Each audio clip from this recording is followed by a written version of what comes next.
ஓய்வு, அவ்வளவுதான். இந்த இனிய விழாவை நான் மகிழத்தக்கக்கூடிய வகையில் ஏற்பாடு செஞ்சிருக்கக்கூடிய நம்முடைய மாரத்தான் அமைச்சர், சென்னை தெற்கு மாவட்டத்தினுடைய செயலாளர் மாண்புமிகு அமைச்சர் மா சுப்பிரமணியம் அவர்களுக்கும், அவருக்கு துணை நின்று பணியாற்றி இருக்கக்கூடிய நம்முடைய தெற்கு மாவட்ட கழகத்துடைய நிர்வாகிகள், செயல் வீரர்கள், கழக தோழர்கள் அத்தனை பேருக்கும் என்னுடைய வாழ்த்துக்கள், நன்றிகள். இந்த நிகழ்ச்சியில் எனக்கு என்ன மகிழ்ச்சின்னா, இது பிறந்த நாள் வாழ்த்துக்காக மட்டும் இல்லாமல் நம்ம தோழமை கட்சி தலைவர்கள் எல்லோரும் ஒரே மேடையில் இணைஞ்சு நம்முடைய மூத்த அமைச்சரும் கழக பொதுச் செயலாளருமான அருமை அண்ணன் துரைமுருகன் தலைமையில் தமிழ்நாட்டுக்கான உரிமை குரலை எழுப்ப வாய்ப்பு அமைஞ்சிருக்கிறது. அதுதான் என்னுடைய மகிழ்ச்சிக்கு காரணம். மாண்புமிகு ஐயா ஆசிரியர் அவர்களும், அருமை சகோதரர் செல்வ பெருந்தகை அவர்களும், ஆறுகிற அண்ணன் வைகோ அவர்களும், நம்முடைய மதிப்பிற்குரிய தோழர்கள் சண்முகம் அவர்களும், முத்தரசன் அவர்களும், என்னுடைய பாசமிகு சகோதரர் திருமாவளவன் அவர்களும், பேராசிரியர் ஐயா காதர்மைதீன் அவர்களும், பேராசிரியர் ஜபர்கலா அவர்களும், அதே போல சகோதரர்கள் ஈஸ்வரன் அவர்களும், வேல்முருகன் அவர்களும், அருணாச்சலம் அவர்களும், பேராசிரியர் சுபவி அவர்களும், பொன்குமார் அவர்களும், ஸ்ரீதர் வாண்டியார் அவர்களும், எர்ணாவூர் நாராயணன் அவர்களும், முருகவேல் ராஜன் அவர்களும், கருணாசும், அதியமானும், அம்மாசியும், தமிமுன் அன்சாரியும், திருப்பூர் அல்தாவும், வசீகரனும் இந்த மேடைய உரிமை களமா, வெற்றி களமா, அடித்தளமா அமைஞ்சிருக்கு. பிறந்த நாள் விழா மேடை போல இல்லை, வெற்றி விழா மேடை போல இருக்குது. ஆமா, இது வெற்றி விழா மேடை தான். 2019 இருந்து கொள்கை கூட்டணி அமைச்சு வெற்றி பெற்று வரும் நாம 2026 அடைய போகக்கூடிய வெற்றிக்கு தொடக்க விழா மேடை இது.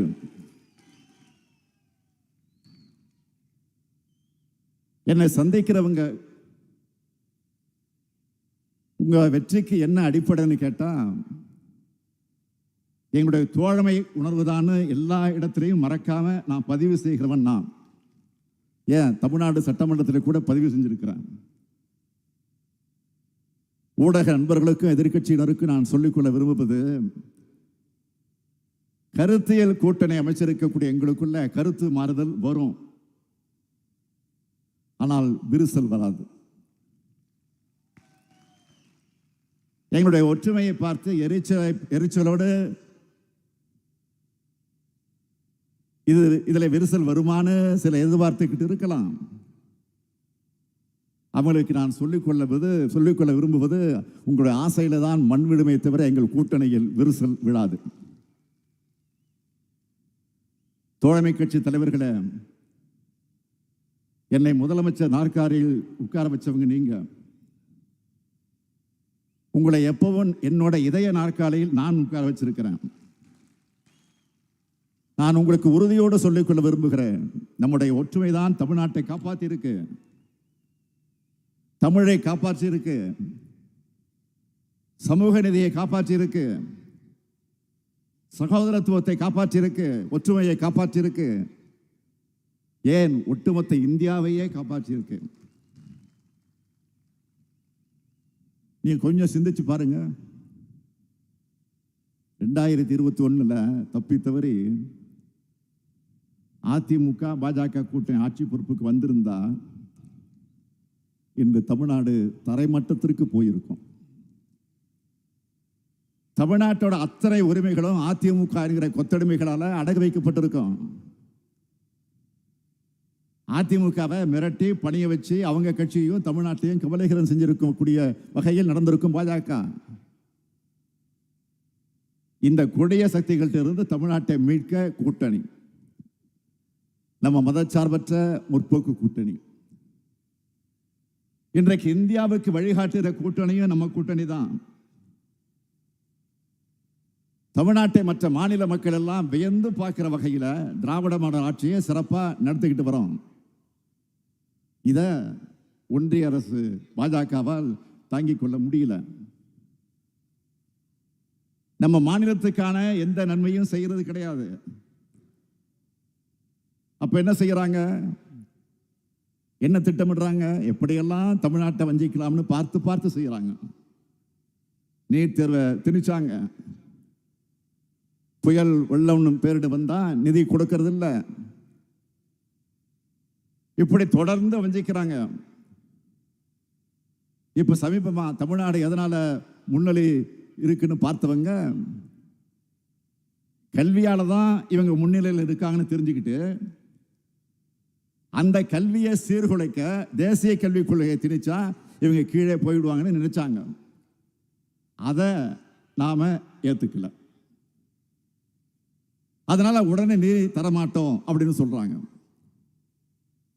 நான் வேதனையோடு சொல்கிறேன், பள்ளி குழந்தைகள் ஆசிரியர்களுக்காக சம்பளம் தர நீதியில கூட கை வைக்கிற அளவுக்கு கொடூரமானவங்க கையில இந்தியா சிக்கி இருக்கு. ஒன்றிய அமைச்சர் தர்மேந்திர பிரதான் என்ன சொல்கிறார், தேசிய கல்விக் கொள்கையை தமிழ்நாடு ஏத்துக்கிட்டாதான் நிதி விடுவிக்கப்படும், மும்மொழி கொள்கை ஏத்துக்கலன்னா நிதி ஒதுக்க சட்டத்தில் இடம் இல்லைன்னு மிரட்டுகிறார். நான் கேட்கிறேன், எந்த சட்டத்தில் இப்படி இருக்கு? மும்மொழி கொள்கையை அனைத்து மாநிலங்களும் ஏத்துக்கணும்னு இந்திய அரசியலமைப்பு சட்டத்தில் இடம் இருக்கா? இந்திய நாடாளுமன்றத்தில் நிறைவேற்றப்பட்ட சட்டமா அது? உங்களால ஒரு நீட் தேர்வையை குற்றச்சாட்டுகளுக்கு இடமளிக்காத வகையில் நடத்த தெரியல. நீங்க தமிழ்நாட்டுக்கு அட்வைஸ் பண்றீங்களா? பேரு தான் தர்மேந்திர பிரதான், ஆனா தர்மமே உங்ககிட்ட இல்லையே.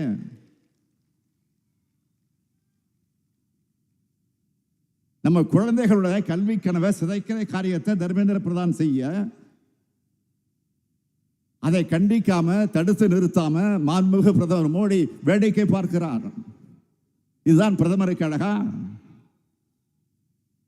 மாண்புமிகு பிரதமர் அவர்களே, இந்திய எங்க மேல திணிக்காதீங்க. எங்களுக்கு தாய்மொழியான தமிழும் உலகத்தோட தொடர்பு கொள்ள ஆங்கிலமும் போதும். தேவைப்பட்டா இந்தி என்ன கிரேக்கம் லத்தீன் மொழிகளை கூட அறிவியல் தொழில்நுட்பம் மூலமாக கத்துக்க போறோம். இன்றைக்கு தமிழ்நாடு இப்படி வளர்ந்திருக்க காரணம் நாம தேர்ந்தெடுத்த இருமொழி கொள்கை பாதை.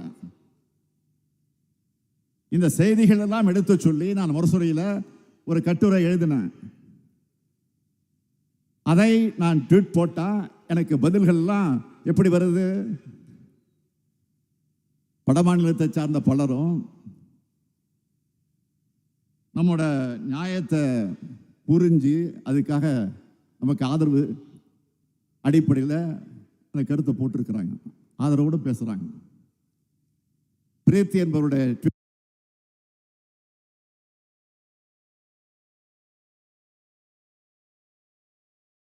என்ன தெரியுமா? தமிழ்நாடு முதலமைச்சர் சொல்றது சரிதான். அவைன் என்பவர் மொழியை பேசவோ புரிஞ்சிக்கவோ முடியல, இந்தி திணிப்பை தடுங்கன்னு எழுதியிருக்கிறார். இப்படி ஏராளமான பேர் இந்தி மொழியை திணிப்பால தங்களுடைய தாய்மொழிகள் எப்படி பாதிக்கப்பட்டிருக்குன்னு எழுதியிருக்காங்க. இப்படி எல்லாத்துக்கும் முன்னோடியாகவும் எல்லாருக்கும் வழிகாட்டியாகவும் இருக்கிறது தான் நம்முடைய தமிழ்நாடு. எங்களை என்ன மிரட்டினாலும் உங்களால் இந்தி மொழியை திணிக்க முடியாது. மிரட்டினா அஞ்சு நடுங்கி கூழக்கு மொழி போடுறதுக்கு அதிமுக நினைச்சிங்களா? இது திமுக.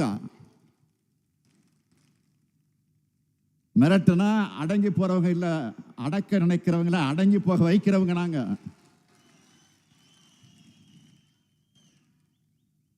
தமிழ்நாட்டுக்காகவும் தமிழ் மொழிக்காகவும் எப்பேற்பட்ட அடக்குமுறையும் எதிர்க்கிற துணிச்சல் கொண்டவங்க நாங்க. இங்க இருக்கிற நாங்கள் தமிழர்கள், சுயமரியாதையோடு இருக்கக்கூடிய திராவிடர்கள். ஒன்றிய அரசு என்ன நினைக்கிறாங்க? இப்படி அறிவுபூர்வமா முற்போக்கு சிந்தனையோடு பேசுறாங்களே, இங்க மட்டுமல்ல, நாடாளுமன்றத்திலே முழங்குகிறாங்களா, இவங்களை எப்படி தடுக்கலான்னு பார்த்தாங்க. அதுக்காகத்தான் இப்போ தொகுதி மறுசீரமைப்பு கொண்டு வர போறாங்க.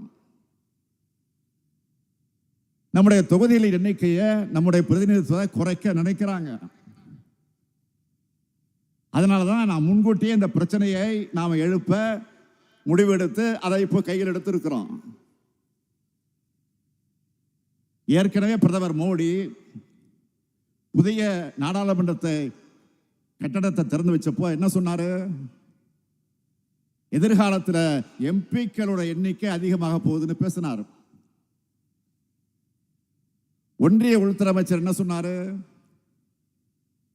மகளிர் இடஒதுக்கீடு மசோதா கொண்டு வந்தப்போ 2024 தேர்தலுக்கு பிறகு தொகுதி மறுவரை இருக்கும்னு சொன்னாரு.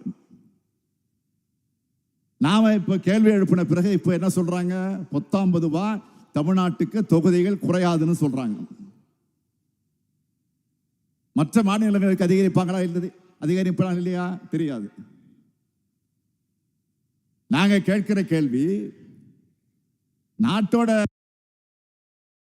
வளர்ச்சிக்காக மக்கள் தொகை கட்டுப்படுத்தின மாநிலங்கள் ஏன் பாதிக்கப்படணும்? மற்ற மாநிலங்களுக்கு மக்கள் தொகை அடிப்படையில் அதிகரிக்காதுன்னு ஏன் சொல்ல மாட்டேங்கிறீங்க?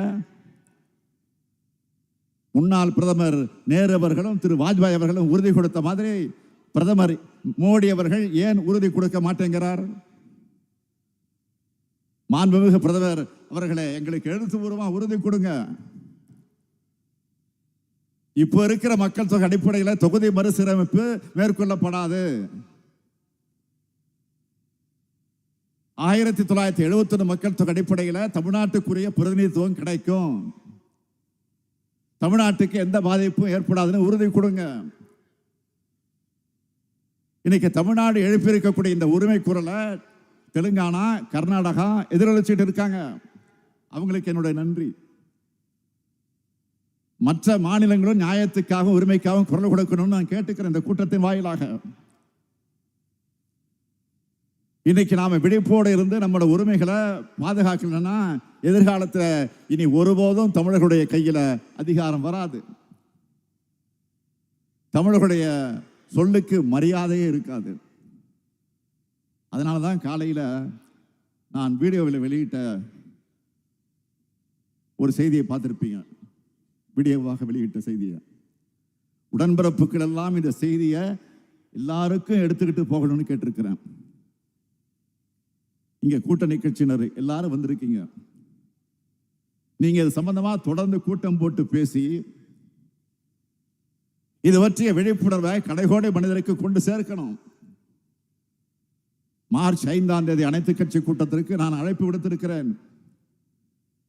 அதுல கட்சி பாகுபாடு இல்லாம எல்லாரும் கலந்துக்கணும். பிரதான எதிர்கட்சி அதிமுக கலந்து கொள்ளும் என்ற செய்தி வந்திருக்கு, மகிழ்ச்சி. சில கலந்துக்க மாட்டோம்னு சொல்லி இருக்கிறாங்க. நான் அவங்களுக்கு சொல்லிக்கொள்ள விரும்புவது, இன்னைக்கு பாஜகவை மகிழ்விக்க நீங்க பண்ற அரசியல் சூழல்ல தமிழ்நாட்டுக்கு தீங்குதான் ஏற்படும்.